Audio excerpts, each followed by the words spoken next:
कि ये पुरानी पेंशन योजना जो लागू की जा रही है ना, ये अर्थव्यवस्था का बेड़ा गर्क कर देगी। और जो एनपीएस के तहत पीएफआरडीए के पास पैसे हैं, pension fund and regulatory development authority जो है, अब ये पैसा वापस नहीं दिया जा सकता। ये तो फंड में लगा दिया। तो राजस्थान में 35,000 करोड़ जो वहां के कर्मचारियों का पीएफआरडीए के पास है, वो वापस नहीं मिलेगा। 17,000 करोड़ के करीब छत्तीसगढ़ का है, 7,500 करोड़ हिमाचल का है, नहीं मिलेगा। दे ही नहीं सकते, कानून ही नहीं है। और ये कर्ज लेकर घी पीने वाली बात है। ये बातें मैं पहले बोल चुका हूं, पर ये दोहरा क्यों रहा हूं मैं? क्योंकि जो ये लड़ाई है, ये जो जंग है, एक रोचक मोड़ पर आ टिकी है। और रोचक मोड़ क्या है? खबरें आ रही थी संसद में बाकायदा वित्त मंत्री निर्मला सीतारमण ने कहा कि नई पेंशन योजना को रिव्यू करने के लिए, उसकी समीक्षा करने के लिए एक कमेटी बनाई जाएगी। फिर खबर आई कि वित्त सचिव टीवी सोमनाथन इसकी अध्यक्षता करेंगे। अब पूरी रूपरेखा सामने आ गई है। वित्त सचिव के अलावा जो अगुवाई करेंगे इस समिति की, इस कमेटी में पर्सनल एंड ट्रेनिंग, हिंदी में जिसे कार्मिक और प्रशिक्षण विभाग कहते हैं, उनके सचिव, वित्त विभाग के विशेष सचिव और बतौर सदस्य पीएफआरडीए जो ये अथॉरिटी है, उसके चेयरमैन भी होंगे कमेटी में। और कमेटी का काम क्या होगा, क्या देखेगी भाई, ये तो पता होना चाहिए। तो मौजूदा फ्रेमवर्क और दायरे के संदर्भ में बदलाव की सिफारिश। तो नई पेंशन योजना को दुरुस्त, तार्किक और मुकम्मल, फिस्कली प्रूडेंट बताने वाली सरकार कह रही है, इसमें क्या बदलाव किए जा सकते हैं। अब ये समिति इसकी सिफारिश करेगी। पहला टर्म्स ऑफ रेफरेंस। दूसरा, एनपीएस के तहत पेंशन लाभ और आकर्षक बनाने पर भी सुझाव। यानी कि एनपीएस में जो पेंशन मिलती है वो आकर्षक नहीं है। क्या यह सरकार मान रही है? और इसके पीछे कुछ नई जानकारी अब आपके साथ में साझा करना चाहूंगा। हम नई पुरानी पेंशन की बात करते रहते हैं, भाई पुरानी पेंशन में आधी जो आपकी आखिरी तनख्वाह थी वो मिल जाएगी पेंशन के तौर पर। नई पेंशन में मिलता कितना है यह हमें मालूम नहीं। थोड़ी हमने तहकीकात की, रिसर्च भी की और ग्राउंड पर भी गए। तो हमने क्या पाया? पहली केस स्टडी, प्रिंसिपल के पद से रिटायर हुए डॉक्टर राम बालक चौबे। रिटायरमेंट के वक्त, यानी कि रिटायरमेंट से पहले आखिरी तनख्वाह थी इनकी 1,18,000 रुपए। और पेंशन क्या मिलती है इन्हें? 4,044 रुपए। 4,044 रुपए, 2.5% आखिरी तनख्वाह का, 2.5%। उनके साथ 12 और टीचर्स जो रिटायर हुए, उन्होंने भी यही दुख भरी कहानी सुनाई। और यह ताउम्र यही पेंशन मिलेगी, यह बढ़ेगी नहीं।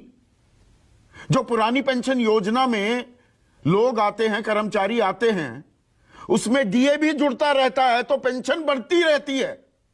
यहां कोई बदलाव नहीं, यह तय हो गया 4,044 रुपए यही मिलेंगे ताउम्र।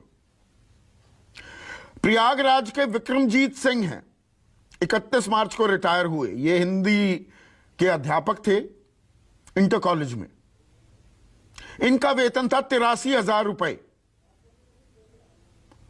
इनको मिल रही है पेंशन 2,500 रुपए, 2,500 रुपए।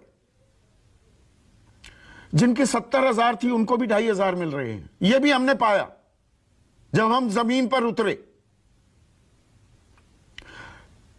84,000 का वेतन पाने वाले एक जगह उन्हें मिल रहा है 3,197 रुपए।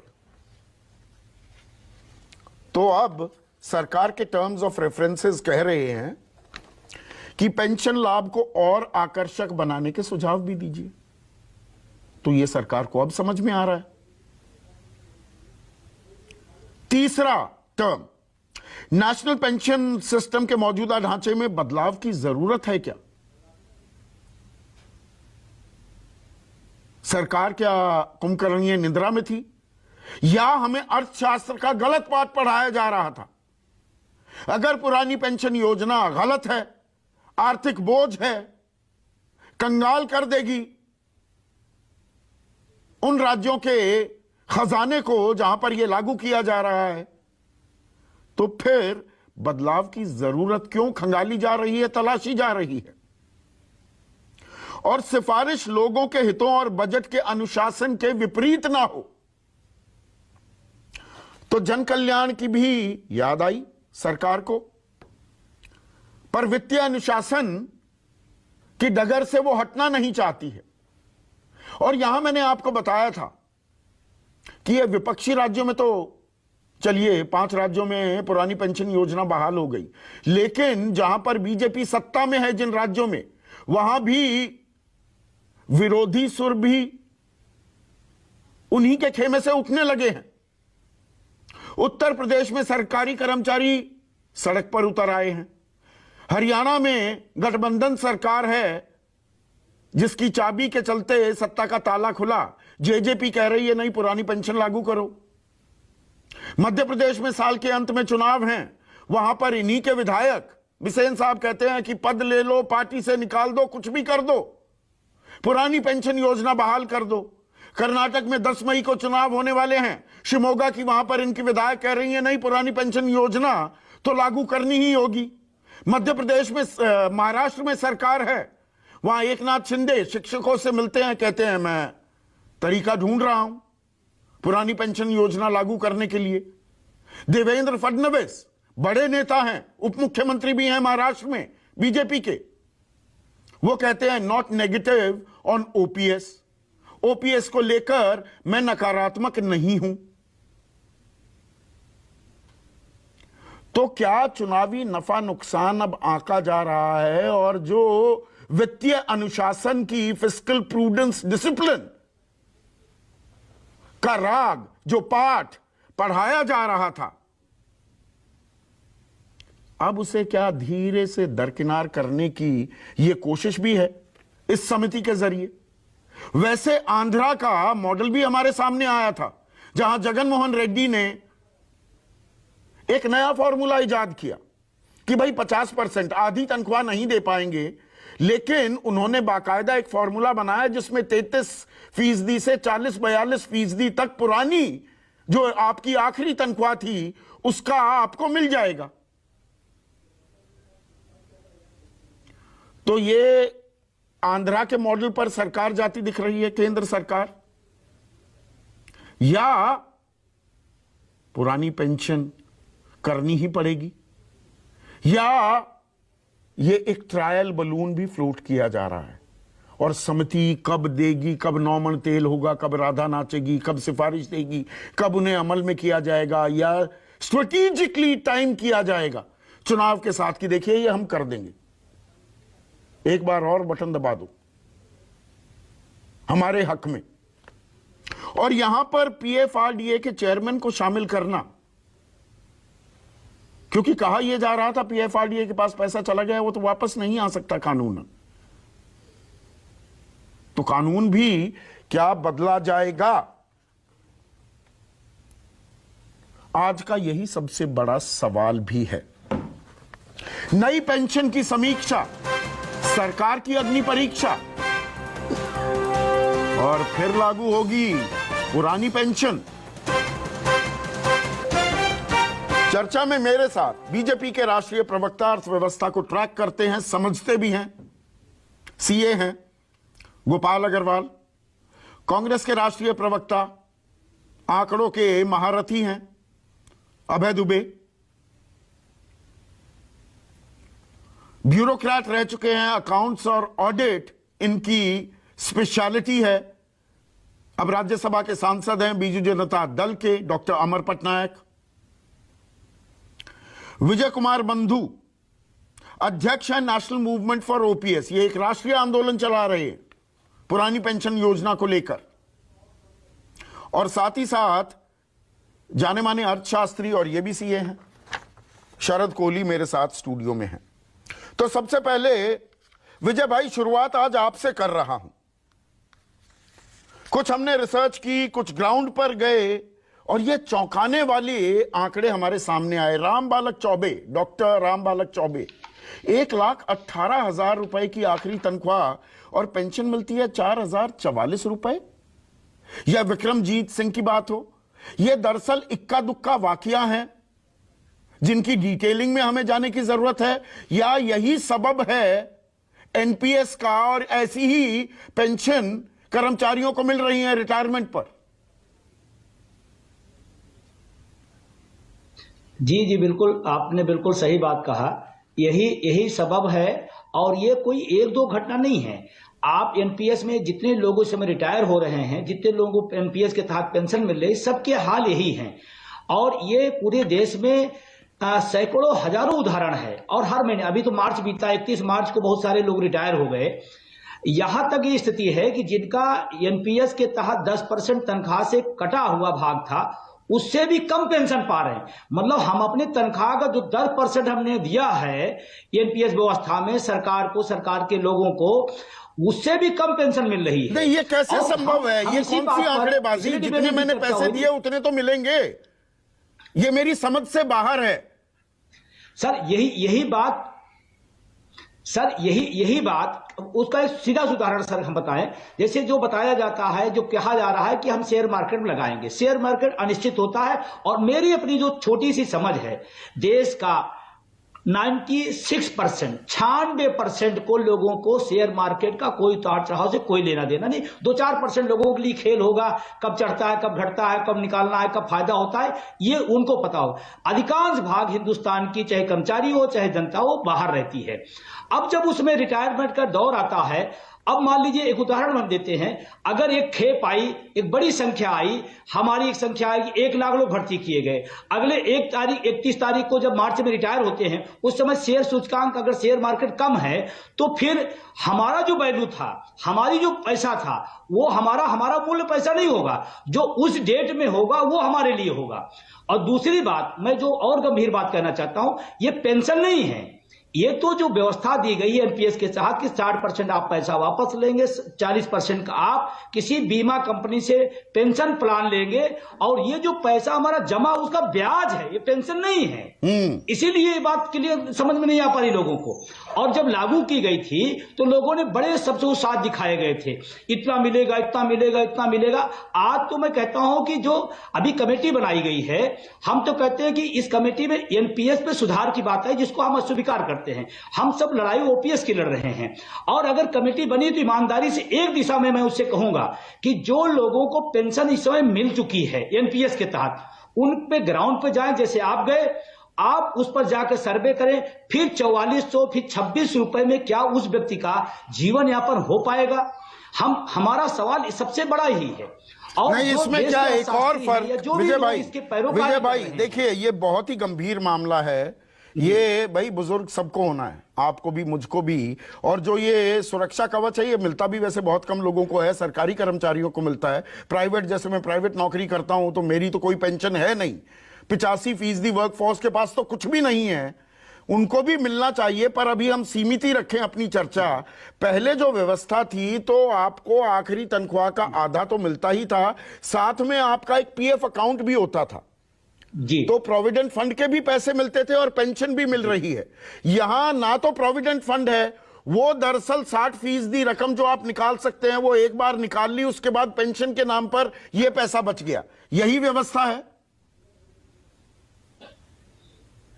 जी बिल्कुल। और अभी आपने एक बहुत अच्छा मैं अभी अमर आपके पास आ रहा हूं, आप मना कर रहे हैं। कर्मचारी के लिए बहुत बहुत बड़ा वो सम्मान और स्वाभिमान का सवाल हुआ करता था। जीपीएफ की व्यवस्था बंद कर दी गई, प्लस हमारे तनख्वाह का 10% जा रहा है, मतलब मेरा वेतन भी कम हो गया एनपीएस में, 10% मेरा पैसा जा रहा है। नहीं, वो तो पहले भी जाता था कौन ना। लोग लगा रहे हैं, कौन लोग खेल रहे हैं, मुझे नहीं पता है। हाँ, नो, जो पुरानी पेंशन व्यवस्था थी वो जीपीएफ हमारा पैसा हुआ करता था। हाँ। हमें उसे बाद में रिटायर के समय वापस हमें मिल जाया करता था, और ये पैसा नहीं करता था पुरानी पेंशन व्यवस्था में।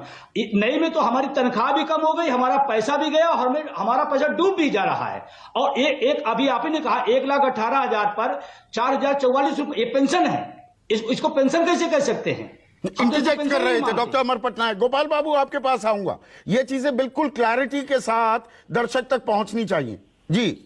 देखिए, पुरानी स्कीम जो थी उसमें नया स्कीम जो है पुरानी और पेंशन स्कीम है, नया जो है पेंशन स्कीम है। प्रोविडेंट फंड जो है वो एक दूसरा चीज है। पुरानी स्कीम में ओपीएस में आपको पेंशन का 50% जो आप कह रहे हैं वो एक्चुअली लास्ट पे का नहीं है, 10 महीने का एवरेज का लास्ट पे, लेकिन वो भी है उसमें 33 इयर्स मैक्सिमम। उसमें जो सपोज आप 20 साल काम किए तो कम मिलेगा, 10 साल काम किए तो और भी कम मिलेगा। तो ये सब है उसमें प्रावधान। और उसमें जो जनरल प्रोविडेंट फंड है, वो जनरल प्रोविडेंट फंड में आप पैसा देते हैं सरकार को लोन की तरह, और आपको एक इंटरेस्ट मिलता है सरकार के खाते में, उसको दिखाया जाता है बाकायदा एज ए पब्लिक डेट। उसमें भी पब्लिक अकाउंट्स में दिखाया जाता है। अभी जो नया स्कीम आया उसमें जनरल प्रोविडेंट फंड में आप पैसा दे सकते हैं, उसमें कोई प्रॉब्लम नहीं है, ठीक है। लेकिन जो नया पेंशन है वो उसमें भी तो पैसा दे रहे हैं। पहली वाली स्कीम में वहां पर पैसा नहीं देना होता था।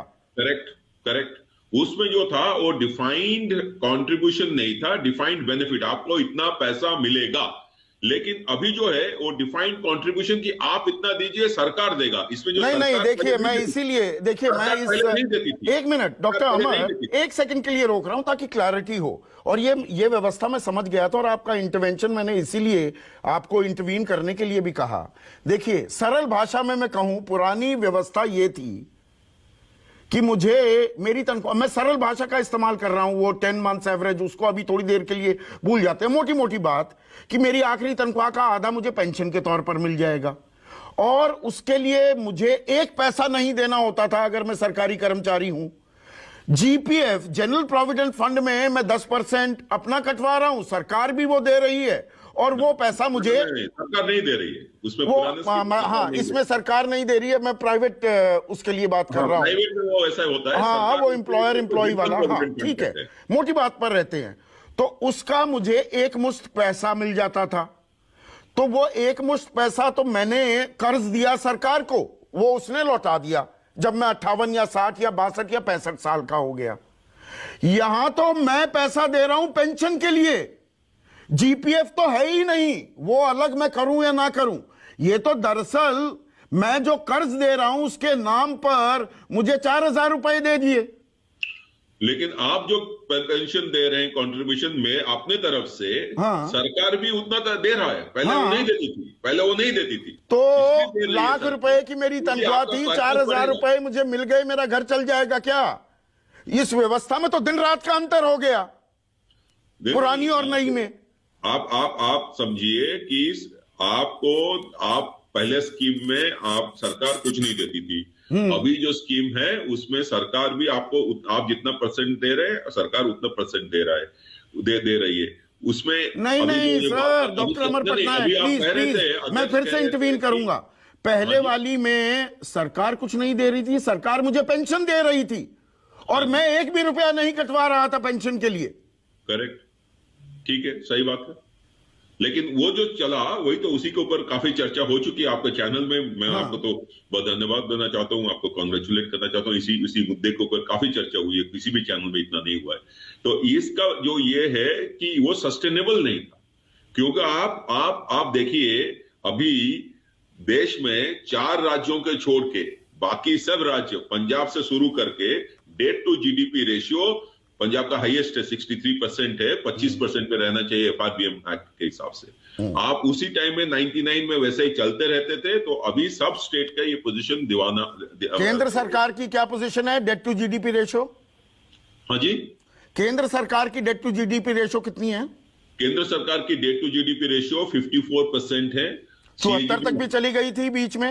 हाँ, तो मैं इसलिए 80% में तक गया था, तो इसलिए मैं कह रहा हूं कि डिफाइंड बेनिफिट स्कीम जो पुराने पेंशन स्कीम में था वो सस्टेनेबल नहीं है। तो फिर समीक्षा के लिए ये समिति क्यों बना दी सरकार ने?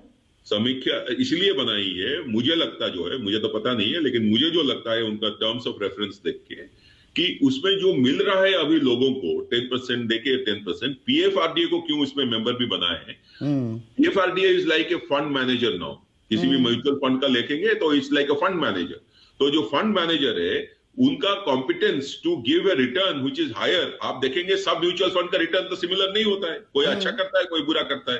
तो मुझे लगता है कि उसमें वो करेंगे कि शायद सरकार कुछ पोर्शन अंडरराइट भी कर सकता है, जो आंध्र प्रदेश गवर्नमेंट का जो सजेशन है कि हम इतना आपको सर्टेन परसेंटेज दे देंगे डिफाइंड बेनिफिट और सर्टेन परसेंट मार्केट लिंक रहेगा।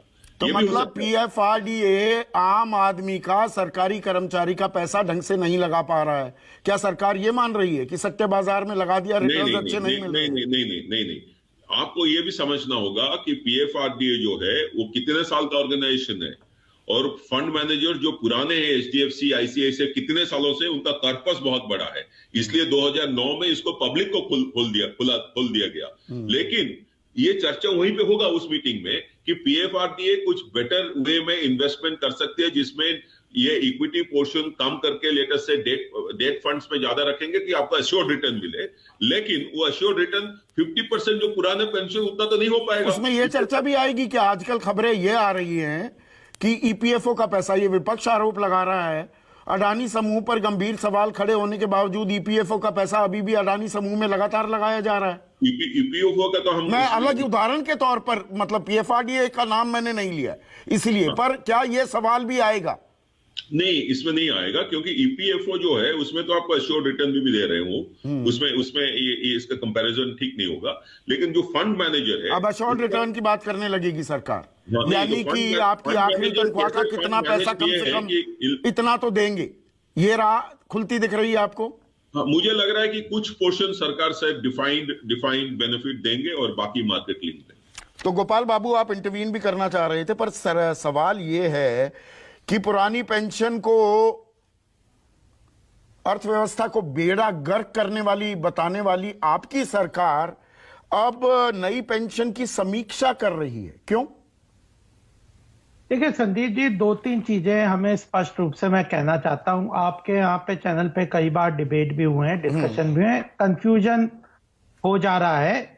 देखिए, अगर आप ये कहते हो कि प्रोविडेंट फंड बिल्कुल अलग चीज है, वो पहले भी थी अभी भी है, उसके अंदर कई तरह के बेनिफिट है। आप 1.5 लाख रुपए तक इन्वेस्ट करते हो तो आपको टैक्स में भी एग्जम्पशन मिलता है जब देते, उसके बाद जो आपको प्रोविडेंट फंड में इंटरेस्ट मिलता है उसके ऊपर भी वो टैक्स फ्री इंटरेस्ट मिलता है, और उसमें भी सरकार डिसाइड करती है कि 8% मिलेगा या 7.9 मिलेगा या 8.5 मिलेगा, तो वो एश्योर्ड रिटर्न है। तो ये तीनों प्रोविडेंट फंड में बहुत बड़े बेनिफिट है। जो जितना पैसा लगाता है उसके अनुसार उसको interest free return, tax rate भी मिलता है, इंटरेस्ट भी मिलता है, टैक्स फ्री इंटरेस्ट रेट भी मिलता है, इन्वेस्टमेंट का भी एग्जम्पशन मिलता है, और एश्योर्ड रिटर्न भी मिलता है। वो पहले भी थी, अभी भी चल रही है। 1 मिनट के लिए होल्ड करना प्लीज गोपाल बाबू, बहुत जरूरी है दर्शक को समझ में आ जाए। मैंने अनायास ही ये सवाल नहीं उठाया था। देखिए, पहले जो व्यवस्था थी, मैं जीपीएफ में प्रोविडेंट फंड के अपने पैसे कटवाता था, वो मुझे रिटायरमेंट पर मिलता था, पेंशन का मेरा कोई पैसा कटता नहीं था, और तनख्वाह का आधा मुझे पेंशन के तौर पर मिल जाता था।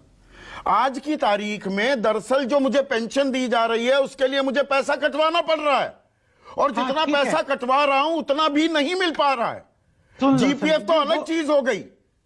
हाँ, तो इसलिए ये फर्क है ना, ये बड़ा फर्क है। हाँ, नहीं तो प्रोविडेंट फंड को इस डिबेट से अलग रखिए। हाँ, अलग करिए। हाँ, बिल्कुल ठीक है। हाँ, अब आप पेंशन की बात करता हूं, आपको तो पहले भी नहीं मिलती थी, अभी भी नहीं मिलेगी। अब आप अगर एनपीएस में जमा करने लग जाओगे तो आपको मिलने लग जाएगी। पहले आपको नहीं मिलती थी, मुझे भी नहीं मिलती थी, अब मैं एनपीएस में जमा कर रहा हूं तो मुझे पेंशन मिलेगी। एनपीएस में मैं एक चीज बताऊं आपको, मैंने एनपीएस जानबूझकर ना, मैंने एनपीएस नहीं लिया है, और इसमें मैं धन्यवाद करना चाहूंगा उत्तर प्रदेश के मौजूदा मुख्यमंत्री योगी आदित्यनाथ का, क्योंकि सितंबर 21, 2013 तब वो सांसद थे गोरखपुर से। उन्होंने देश के उस वक्त के तत्कालीन प्रधानमंत्री मनमोहन सिंह को एक चिट्ठी लिखी, कीजिए क्या एनपीएस आपने लगा रखा है, ये पैसा तो बाजार में लगता है, अड़गम बड़गम शड़गम होता है उसमें, इसमें रिटर्न नहीं मिलते, पैसा जाया हो सकता है, कोई कंफर्म्ड आपका रिटर्न गारंटी नहीं किया जा रहा है। मैंने उनकी सलाह मानी, एनपीएस पर नहीं गया मैं। सुनो संदीप जी, अभी पूरी बात सुन लो ना, तभी तो बात होगी। बताइए। अभी सुन तो लो। हाँ। अभी मेरी बात आधे आधे रखोगे तो ना आप समझ पाओगे ना जनता आपकी समझ पाएगी। हाँ बताइए। अगर आप ये सोचोगे कि सरकारी कर्मचारियों को पहले बेनिफिट ज्यादा था और एनपीएस में उनका बेनिफिट कम हो गया, तो हम तो एग्री कर रहे हैं, उसमें डिबेट ही नहीं है। सरकारी कर्मचारियों को पहले लास्ट पे का 50% जो भी एवरेज का है उसका पेंशन मिलता था, जिसका कॉस्ट सब सरकार देती थी। सरकार की नौकरी के बाद भी जिंदगी भर उसको जितने साल चलता था उसको वो पेंशन मिलती थी, फिर उसके बाद फैमिली पेंशन भी मिलती थी, उसके परिवार में वो उसकी स्वर्गवास हो गया तो उसकी पत्नी को भी मिलती थी।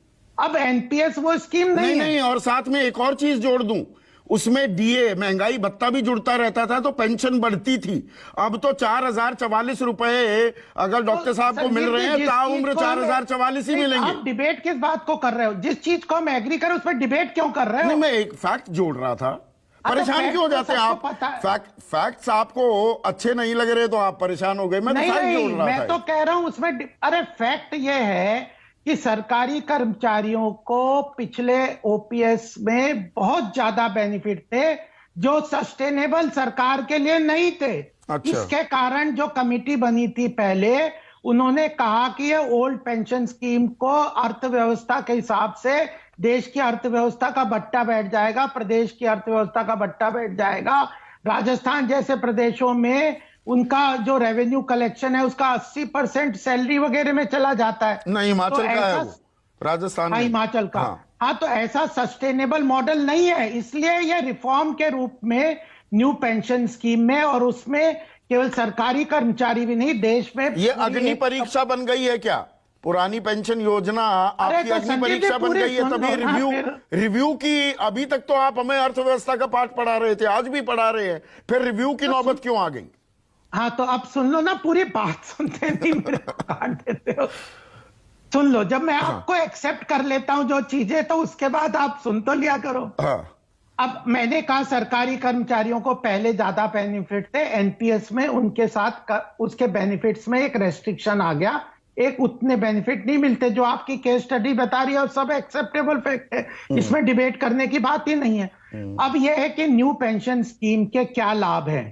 वो सरकारी कर्मचारियों के लिए तो पहले की ज्यादा लाभ वाली, लेकिन सरकार के हिसाब से वो सस्टेनेबल नहीं थी। और यह कमिटी पहले बनी थी, हमने नहीं बनाई थी, पहले की कमिटी का ये रिकमेंडेशन था कि हमें बदलाव करना चाहिए, हमने उसको लागू किया। तो दूसरी बात है कि इसमें न्यू पेंशन स्कीम में सरकारी कर्मचारी नहीं, सभी इनफॉर्मल सेक्टर, इंडिविजुअल, कोई भी उसका सदस्य बन सकता है। और उसमें केवल शेयर मार्केट में लगाने की बात नहीं है, वहां पे सरकारी बॉन्ड्स में भी लगा सकता है, गवर्नमेंट सिक्योरिटी में भी लगा सकता है। एक वेल्थ मैनेजमेंट का एक मॉडल है, और शरद जी और मेरे ख्याल से अमर पटनायक जी भी इसको जानते होंगे कि यह एक अलग से एक वेल्थ मैनेजमेंट का सिस्टम है जिसके अंदर रेगुलेटर भी है, सब कुछ है। वो अलग तो चीज है, म्यूचुअल फंड भी। पेंशन लाभ को और आकर्षक कैसे बनाएंगे? मतलब वही शॉर्ट चेंजिंग रिव्यू की गवर्नमेंट सर्वेंट। नहीं, रिव्यू की क्यों आवश्यकता पड़ती है? ये भी सुन लो ना, फिर आप बात करना। रिव्यू की इसलिए आवश्यकता पड़ती है कि बहुत जगह पे यह बात आ रही है कि न्यू पेंशन स्कीम में जो पेंशन का स्केल है वो कम है, क्योंकि सरकार भी इसमें कंट्रीब्यूट करती है, स्टेट भी करता है, इंडिविजुअल भी करता है, इन्वेस्टमेंट के रिटर्न्स उतने अच्छे नहीं है। तो पेंशन का बहुत बड़ा एक लेवल है जो पहले था वो अब कम हो गया है। तो सरकार ने कहा कि देख लेते हैं कि इसको कैसे इंप्रूव कर सकते हैं। अच्छा। तो रिफॉर्म जो है वो कंटिन्यूअस प्रोसेस होते हैं। अगर एक स्कीम लिया है, उसमें लगा कि और इंप्रूवमेंट के रास्ते हैं, तो इसलिए रिव्यू कर रहे हैं। जहां तक आप सरकारी कर्मचारियों की बात कर रहे हो, वो तो एजिटेशन भी गाजर करेंगे, लटका रहे हैं सरकारी उनको कर्मचारियों के नुकसान सामने, हो रहा है। चुनाव क्योंकि सर पर है। तो चुनाव हो या ना हो, रिव्यू तो अच्छा, हरदम चुनाव करना ना चाहिए। होते तो रिव्यू हो जाता ये। अरे जब जनता की आवाज है, डेमोक्रेसी में लोग शोर मचा रहे हैं, आप भी शोर मचा रहे हो, कुछ स्टेट गवर्नमेंट भी शोर मचा रहे हो, तो हम कोई जिद पकड़ के बैठे हैं क्या? अगर देश का पैसा है, जनता का पैसा, अगर जनता कहेगी कि बांट दो कल, तो फिर अगर तो पीएफआरडीए में राजस्थान, छत्तीसगढ़, पंजाब, हिमाचल, झारखंड के जो पैसे अटके हुए हैं वापस दे दो। उन्होंने तो पुरानी पेंशन योजना बहाल कर दी। वो तो कंसोलिडेटेड फंड से बाहर चले गए। नहीं, जनता की आवाज, आपने कहा ना कि जनता की आवाज होगी तो आप जिद्दी नहीं है।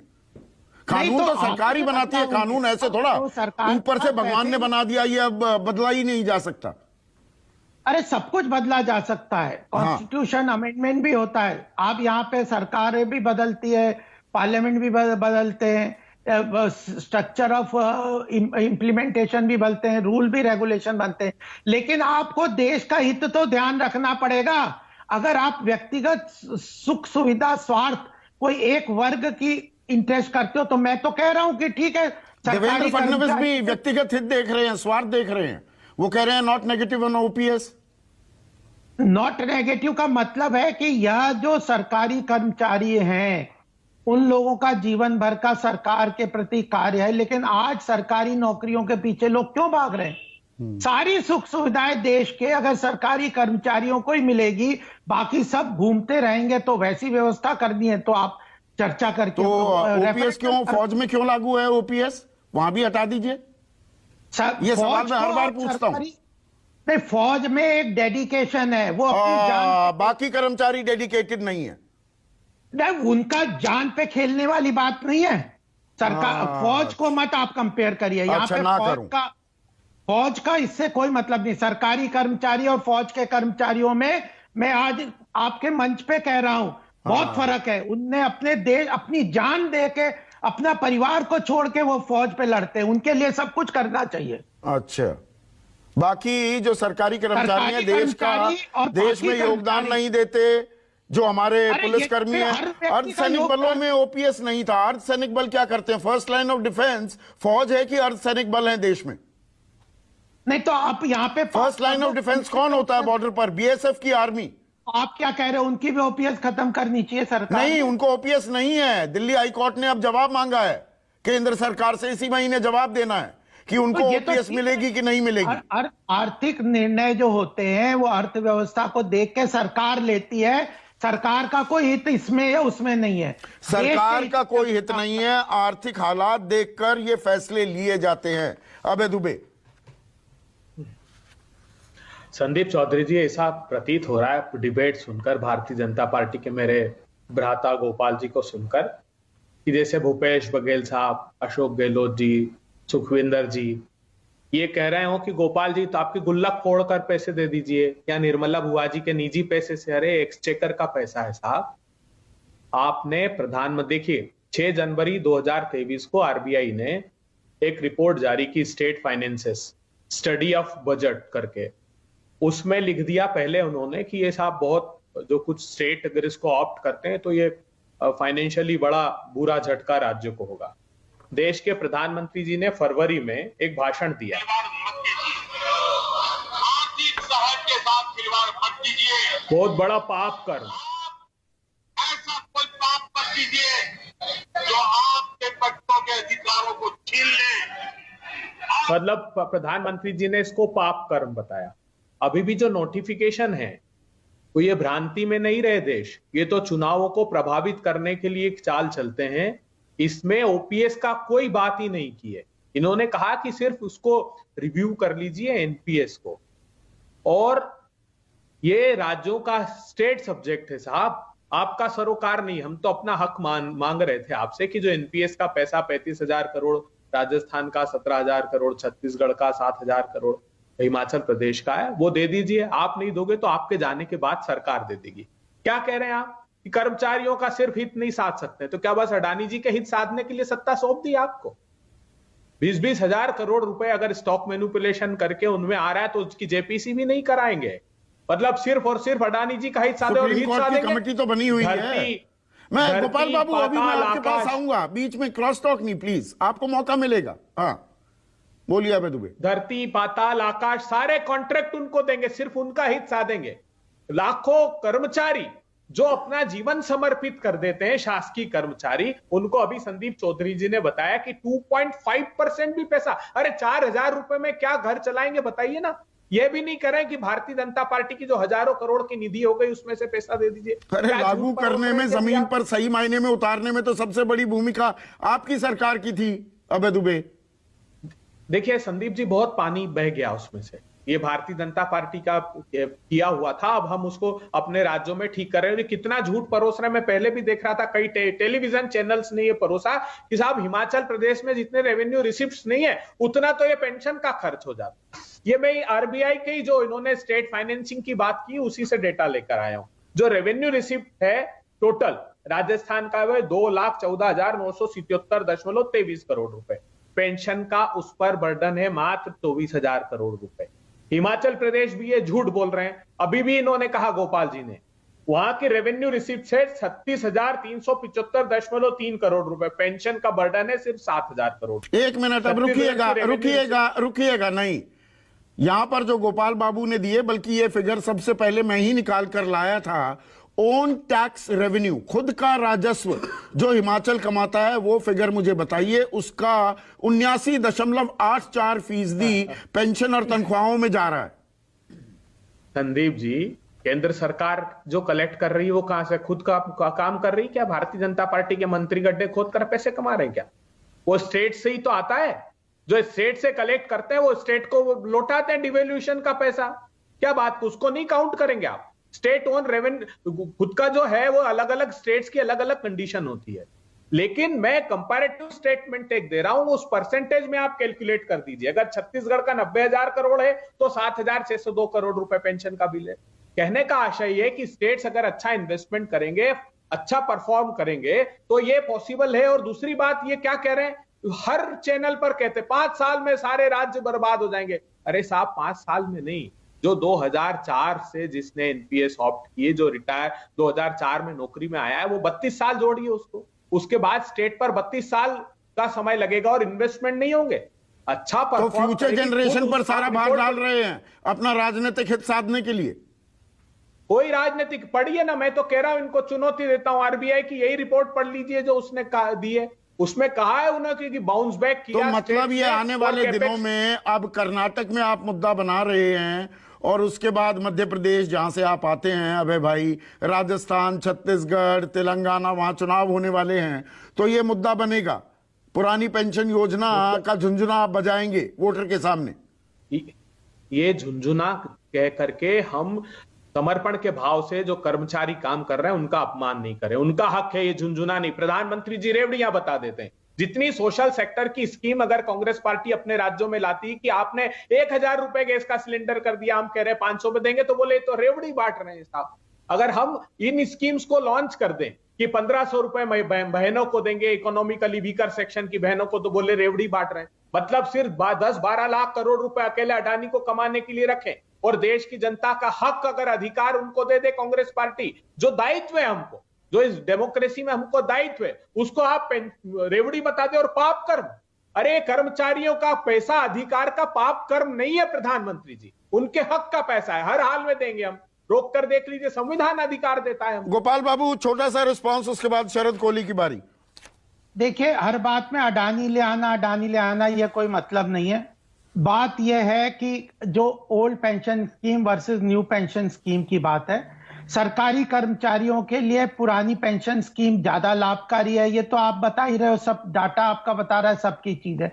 लेकिन वो पूरी तरह से यह रिपोर्ट है कि उसमें एक बहुत छोटा वर्ग था जिसको यह लाभ मिल रहा था और वो सरकारी एक्सचेकर पे बहुत बड़ा उसका बोझ पड़ता था, स्टेट गवर्नमेंट्स पे ज्यादा पड़ता है। आपने वो फिगर बता दी जो मैंने भी आपकी फिगर कोट की है, तो वह पूरी तरह से इन्हीं की कांग्रेस की कमेटी की रिपोर्ट थी कि सस्टेनेबल नहीं है। लेकिन इन्होंने वोट बैंक के लालच में यह सब चीजें नहीं करी। लेकिन एक देश मिनट अबे भाई, हम लोग, एक मिनट, क्रॉस टॉक नहीं होता अभी, हम गोपाल बाबू देश की के बारी है। सारे लोगों की चिंता करते, इंफॉर्मल सेक्टर 85% हमारे देश में इंफॉर्मल और अनऑर्गेनाइज सेक्टर के लोग हैं, कर्मचारी हैं। उनके बारे में इन्होंने कभी चिंता नहीं करी। एक खास वर्ग के बारे चलिए में आप एक खास वर्ग, अच्छा खास वर्ग में चलिए आपने फौज को माना और मैं फौज की बहादुरी, उनके जज्बे, देशभक्ति को सलाम करता हूं। ये एमएलए और एमपी जो हम नेता अपने प्रतिनिधि चुनते हैं, ये पुरानी बात ये बताई थी, एमपीएस मुझे में आते हैं कि लगता है ओपीएस में? इनको जरूर नहीं, एनपीएस में आते हैं, जरूर ओपीएस में? मैं ज्ञानवर्धन कर हाँ, रहा तो हूं। मैं एग्री करता हूं आपकी बात से कि इस बारे में जरूर सरकार को सोचना चाहिए। हो सकता है ये रिव्यू का मैंडेट भी हो, मैंने पढ़ा नहीं है कि उसका क्या है। देशभक्ति मतलब संसद और विधानसभाओं में देशभक्ति ओतप्रोत होते देखते हैं। सबसे बड़े देशभक्त हमारे सारे संसदों और विधानसभाओं में बैठे हैं, इसलिए नहीं, उनको आपकी बात ओपीएस में मिल दम रही है। है। देखेंगे जो भी सरकार के पास, हम भी बात कर रखेंगे, आप भी रखिए, हम तो सब बात कर रखेंगे। ठीक कि है, यह शरद चीज तो कोहली, ज्यादा अब आर्थिक पहलू पर आते हैं, क्योंकि आर्थिक पहलू की बिना पर ही ये विमर्श पहले हो रहा था कि एनपीएस ज्यादा तार्किक है, फिस्कली प्रूडेंट है, मुकम्मल है, रिटर्न अच्छे मिलेंगे और पुरानी पेंशन योजना बेड़ा गर्क करेगी। अब सरकार ही रिव्यू कर रही है, आप कैसे देख रहे हैं? देखिए संदीप, मैं पेंशन के खिलाफ नहीं हूं पहली बात तो, पर मैं एक चीज जिसका मैं पूरा समर्थन करता हूं कि लेवल प्लेइंग फील्ड होनी चाहिए। अगर 85% लोग निजी क्षेत्र में काम करते हैं, आपने जो डेटा दिया 2 करोड़ लोग, मैं राज्य सरकार केंद्र सरकार के सारे एम्प्लॉयज गिन रहा हूं, उनके 5-5 फैमिली मेंबर्स ले लीजिए, मैंने एवरेज लिए तो करीब करीब 10 करोड़ की आबादी सरकारी क्षेत्र से जुड़ी हुई है। मैंने इसमें पीएसयू भी ले लिए, सेंट्रल गवर्नमेंट भी ले लिए, मैंने स्टेट गवर्नमेंट भी ले लिए। 10 करोड़ लोग एक तरफ और बाकी के 40 करोड़ लोग एक तरफ। तो मैं पहला समर्थन तो यह करता हूं कि एक लेवल प्लेइंग फील्ड होनी चाहिए। मैं इस बात को नहीं मानता कि एक सरकारी नौकरी एक पेडेस्टल पे रख के देखी जानी चाहिए कि साहब सरकारी नौकरी है तो उसमें पेंशन है, पहली बात।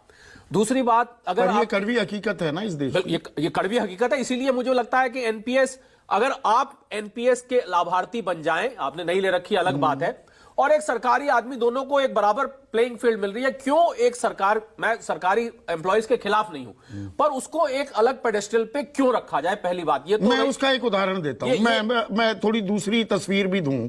आज ही मैं एम्स के बहुत अच्छे मेरे मित्र हैं, उनके साथ नाश्ता किया। इज अ फेमस डॉक्टर, मैं उनका नाम नहीं लूंगा, कार्डियोलॉजिस्ट हैं। एम्स में कितनी तनख्वाह होगी? मैं कभी तनख्वाह नहीं पूछता हूं। 2-2.5 लाख रुपए, 1.5 लाख और 2.5 लाख 3 लाख के बीच में है। वो इतने अच्छे डॉक्टर हैं, इतने बेहतरीन हैं कि अगर वो किसी प्राइवेट हॉस्पिटल में चले जाएं तो शायद डबल तनख्वाह मिले। डबल नहीं, 20-25 लाख से नीचे की उनकी काबिलियत नहीं आकी जाएगी। वो सरकारी कर्मचारी देश में योगदान दे रहे हैं। तो आपका मतलब उन्होंने बलिदान किया हुआ है एक तरह से। सरकारी कर्मचारी, टैलेंट वाले लोग, सरकार में रहकर देश में योगदान करने वालों की तादाद भी है ना। मैं संदीप उस बात को क्वेश्चन नहीं कर रहा हूं, मैं ये कह रहा हूं कि जो निजी क्षेत्र के एम्प्लॉइज हैं उनके साथ भेदभाव क्यों, पहली बात। दूसरा, अगर आप इकोनॉमिक पॉइंट ऑफ व्यू से पूछें तो जो डेट टू जीएसडीपी रेशियो है, क्या यह सच नहीं है कि अगर ये पेंशन आती रहती है इसी तरीके से, ओपीएस की बात कर रहा हूं, तो आने वाली जो युवा पॉपुलेशन है उनकी नौकरियां ही खतरे में पड़ जाएंगी। मतलब वो सरकारी नौकरी देखने का इसको केवल अट्रैक्टिव बनाने की बात कर रहे हैं, मतलब सरकार मान रही है अभी शॉर्ट चेंज हो रहा है सरकारी कर्मचारी। ये जो अट्रैक्टिव बनाने की बात हो रही है, मुझे लग रहा है जो रास्ता निकलेगा वो बीच का निकलेगा, जो आंध्रा का मॉडल है 33%, 30%, 40%, कुछ आप फिक्स कर दीजिए। बाकी देखिए जो एनपीएस में से रिटर्न आता है 10% आता है, जहां पर एक हिस्सा लगाया जाता है जिसमें 10% इक्विटी में जाता है, दूसरा हिस्सा 30% इक्विटी में जाता है, तीसरा हिस्सा 50% इक्विटी में जाता है और बाकी का फिक्स रिटर्न सिक्योरिटीज में जाता है। और सरकारी कर्मचारी को पता ही नहीं होता कहां पर टिक मार रहा हूं। उसको इससे मतलब नहीं है। वो जब रिटायर हुआ गलती हो गई उसको। क्योंकि एक मिनट गोपाल बाबू, आप हर चीज में बीच में क्यों बोल रहे हैं सर? उनकी बारी है, प्लीज बोलने दीजिए ना शरद बाबू को, आपको दूंगा मैं मौका सर। क्योंकि बीच का जो रिटर्न है, वो फिक्स रिटर्न जो है वो आपका 6-7-8% तक रहता है, इसलिए आपको उसमें लो रिटर्न दिखता है। अब सवाल देखिए, नहीं लो रिटर्न की बात नहीं है, आप पूरा पैसा फर्ज कीजिए, अगर आप पैसा निकालना चाहें इस एनपीएस में से 25% से तो ऊपर निकाल ही नहीं पाएंगे, वो भी 3 किस्तों में, उसमें भी गैप देना होगा। क्योंकि वो इन्वेस्टमेंट इस तरीके से की हुई होती है। ये जो तो मेरी बुढ़ापे की या मेरी हारी बीमारी की, घर में कोई दिक्कत आ गई, बच्चे को विदेश भेजना है, घर बनाना है, बहन की शादी करनी है, मैं पैसे ही ना निकाल पाऊं, मेरा पैसा। देखिए, मैं पेंशन के खिलाफ नहीं हूं संदीप, और मैं इस मेथड के सपोर्ट में, मैं आपको सिर्फ ये बात कहना चाह रहा हूं कि जो चीज इकोनॉमिकली ये सस्टेनेबल कुछ नहीं, अर्थशास्त्री फंड मैनेजर्स बैठकर अपनी कन्वीनियंस के हिसाब से कर दिया सारे फंड नहीं, को। पर अगर वो स्टेट ही ब्रोक हो जाएगी, अंग्रेजी में शब्द होता है ब्रोक, अगर वो स्टेट के फंड्स ड्रेन आउट हो जाएंगे, मतलब स्टेट्स के पास विकास के लिए, किसी चीज के लिए कुछ नहीं बचेगा, तो फिर आप इस ओपीएस को कैसे सस्टेन करेंगे, पहली बात। अच्छा, दूसरी साइड में आइए कि अगर एक सरकारी एम्प्लॉय 80-85 साल उसकी उम्र ले लीजिए, अगर उसको पेंशन, उसके जाने के बाद उसकी पत्नी को पेंशन मिलती है, आपने कहा बुढ़ापे की लाठी है, बिल्कुल ठीक है। मैंने सरकारी नौकरी आज से 30 साल पहले शायद इसीलिए ज्वाइन करी, मैं एक एम्प्लॉय की तरफ से बोल रहा हूं कि मुझे पेंशन मिलेगी। भैया, शादी के टाइम ये बात रखी जाती थी, अजय सरकारी नौकरी है, पेंशन पक्की है, सारी उम्र की गारंटी है, यही होता था जब नौकरी। अब अगर वो लाठी छीन ली जाती है तो वो सरकारी नौकरी कितनी अट्रैक्टिव रह जाती है। तो उसमें जो एड ऑन्स हैं उनको हटा दीजिए, जब तक कर्मचारी जिंदा रहेगा उसे ही मिलेगी। देखिए, वो ये और कन्वीनियंट प्रैक्टिकल बनाया जा सकता है, मुझे लगता है जो बीच का रास्ता है, ये जो आंध्रा वाला मॉडल है, मुझे लग रहा है सबसे कामयाब संदीप यही मॉडल रहने वाला है। 33% फिक्स कर दीजिए, बाकी का आप रिटर्न बेस कुछ मिक्स करके 40-42% के करीब आ जाएगी और उससे बात बन जाएगी। दोनों तरफ आगे कुआं है, पीछे खाई है, बीच में कहीं रस्सी पे आपको पकड़ के लटकना पड़ेगा, इसका कोई हल नहीं है। और इसका और कोई हल नहीं है। विजय बाबू, क्या आसमान से गिरे खजूर में अटके वाला खेल होगा, वो तैयार होगा, बीच का रास्ता आपको कबूल होगा? जी, मैं सबसे पहले तो जो हमारे महान अर्थशास्त्री हैं, मैं उनसे बात करना चाहता हूं। कोरोना का वो दौर सबने देखा है, और उस समय वही कर्मचारी, वही सफाई कर्मचारी, वही नर्स, वही डॉक्टर, वही ट्रैकमैन, वही रेलवे का कर्मचारी, वही नर्स और डॉक्टर पूरे देश को, समाज को बचाने का काम किया। अभी इन्होंने एक प्रश्न उठाया, कोई स्पेशल क्यों है? कोरोना के समय में क्या एक भी प्राइवेट सेक्टर का कोई आदमी अस्पतालों में क्या दिखाई पड़ा? वही सरकारी कर्मचारी आपका ये वैक्सीन ले गया, बोलिए वही दवाएं ले गया, वही आपकी वैक्सीन दिलाया।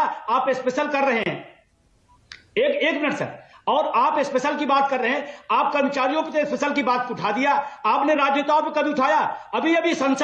अभी संसद चल नहीं पाई। कितने हमारे माननीय लोगों ने कहा कि संसद का भत्ता हम नहीं लेंगे, कितने लोगों ने उठाया? आपने सवाल उठाया? उन पर जो खर्चा हो रहा है उस पर आपने सवाल उठाया? लोक सेवक को वेतन, पेंशन, भत्ते की क्या जरूरत है, आपने सवाल उठाया? नहीं उठाया आपने। जब सरकारी कर्मचारी की बात आई तो आपको सवाल आया। देश के लिए सेना अर्धसैनिक बल जान देता है, उसके लिए स्पेशल नहीं है। शिक्षक राष्ट्र का निर्माता होता है, आपको भी किसी शिक्षक ने पढ़ा के यहां पर अर्थशास्त्री बनाया है, एक शिक्षक को पेंशन मिली, आपको पीड़ा होने लगी है, ये बहुत दुख की बात है। और अभी एक बात और आई थी, पूरा मौका दूंगा मैं आपको, मैं एक बात और कर, अटल जी जब इस पेंशन पर सवाल किया गया, अटल जी जब बंद किए तो सवाल किया गया कि पेंशन प्यारी है कि राष्ट्र प्यारा है, तो लोगों ने कहा नहीं हमें तो राष्ट्र प्यारा है। तो राजनेताओं को इसका मतलब पेंशन प्यारी, राष्ट्र नहीं प्यारा है। हमारे सांसद जी बैठे हुए हैं, मैं आपसे पूछना चाहता हूं, क्या आपने आर्थिक व्यवस्था खराब है, अपने वेतन भत्ते आपने छोड़ दिया है?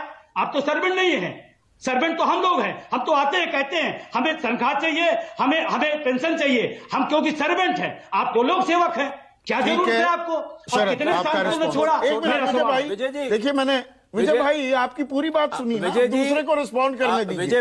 विजय भाई रुकिए। विजय भाई, मैं पेंशन के खिलाफ नहीं हूं, मैं कोई सरकारी एम्प्लॉइज के खिलाफ नहीं हूं, मैं सिर्फ इतनी बात रख रहा हूं कि बाकी के जो 85% लोग हैं, आपने कहा वो स्पेशल है, वो है, मैं स्वीकार करता हूं इसको, पर बाकी के 85% जो जनता है जो नौकरी करती है निजी क्षेत्र में, 40 करोड़ लोग हैं, क्या उन लोगों ने क्या बिगाड़ा है? कन्वीनियंट आर्गुमेंट नहीं है कि वो उनको भी नहीं मिलेगा, इनको भी नहीं मिलेगा। हाँ, वो कभी हो नहीं पाएगा कि जी 85 का भी देखो, अरे 15 को तो दे दो पहले। नहीं, पर उन 85 वाले जो मिल रहा था वो रुक गया। मैं तो आपकी बात कर रहा था संदीप, आपको क्यों ना मिले? आपने क्या बिगाड़ा है जो आपको पेंशन? क्या वो 85% काम नहीं, क्या वो मेहनत नहीं करते हैं? मैं सरकारी एम्प्लॉइज के खिलाफ नहीं हूं, नहीं, मैं प्राइवेट में इसलिए आया, मुझे सरकारी नौकरी कम पैसे पे जाना ही नहीं था, मैं प्राइवेट में इसलिए आया। हाँ, पर पेंशन लेने से आप इनकार करेंगे अगर आपको मिलेगी? मैं अगर देगा कोई तो कौन मना कर रहा है, पर मैं उसके लिए कोई इंतजार नहीं कर रहा हूं ना आंदोलन कर रहा पर हूं। आप आंदोलन नहीं कर रहे हैं तो फिर ये आंदोलन एक तरफा क्यों हो रहा है? कुछ लोगों का आंदोलन इसमें क्यों हो रहा है? क्योंकि उन्हें जो मिल रहा था अब वो नहीं दिया जा और रहा। संदीप, मैं इसको वोट बैंक पॉलिटिक्स से अलग करना चाहता हूं। ये पर हो तो आर्थिक वोट- निर्णय है, इसको वोट बैंक से अलग कर देना चाहिए। मैं इस चीज के चुनाव भी सर खिलाफ पर है तो रिव्यू हो गया। लास्ट कमेंट्स 15 सेकंड आपके पास अब है। 15 सेकंड गोपाल बाबू, अबे दुबे। देखिए, वो पटनायक साहब तो चले गए, अच्छा होता वो इस मंच से घोषणा कर देते कि मैं आजीवन पेंशन नहीं लूंगा, सांसद सदस्य नहीं रहूंगा। शरद कोहली साहब, एक बार इस बात पर विचार कीजिएगा, जब सारे सोशल सेक्टर की बेनिफिट की स्कीम लॉन्च करते हैं ना, तो उसमें सबसे पहला लिखा जाता है क्लॉज कि शासकीय कर्मचारी को इसका अधिकार नहीं होगा। किसान की कर्ज माफी होगी तो पहले लिखते हैं जो शासकीय सेवा में होगा उसको लाभ नहीं। जितने स्कीम्स है ना, तो ये उसके दायरे में लेकर आएंगे। क्या बात करते हैं आप? अरे, शासकीय कर्मचारियों को जो पेंशन पहले मिल रही थी उसको अगर राज्य सरकारें बहाल कर रही है तो पेट में भारतीय जनता पार्टी को क्यों ठीक है दर्द हो रहा गोपाल बाबू, जो 15 चुनावी second, I am over shooting, please. हाँ, देखिए, कोई दिक्कत नहीं है। जो प्रदेश सरकारें लगता है कि हमें हमारी आर्थिक स्थिति ठीक है वो लागू कर सकती है, करे, हमें कोई प्रॉब्लम नहीं है। रिव्यू करने की बात है। जो